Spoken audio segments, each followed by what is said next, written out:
জনপ্রিয় অভিনেত্রী তানজিন তিশা অভিনয় দক্ষতা দিয়ে ইতিমধ্যেই দর্শকের হৃদয়ে জায়গা করে নিয়েছেন।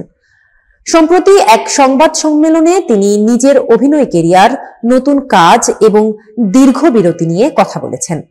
তিশা বলেন, আমি কখনো বলছি না আমি নাটক করব না বা কখনো বলছি না আমি ওটিটি করব না।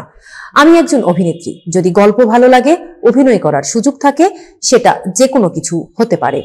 মঞ্চ নাটকও করতে চাই, যা আগে কখনো করিনি। তিনি আরো জানান, একটি বড় প্রজেক্টের জন্য বিরতি দরকার ছিল, তাই দীর্ঘ সময় কাজ করিনি।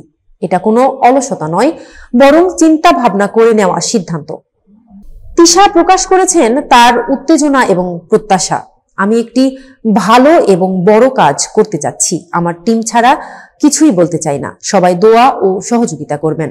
ভালো কাজ দিয়েই তো এখনো পর্যন্ত এখানে দাঁড়িয়ে আছি, ভালো কাজ ছাড়া জীবন কিছু নয়। তিনি জানান, কাজের বিস্তারিত শীঘ্রই প্রকাশ করা হবে, তবে সাফল্যের পরেই সকলের সঙ্গে তা শেয়ার করবেন।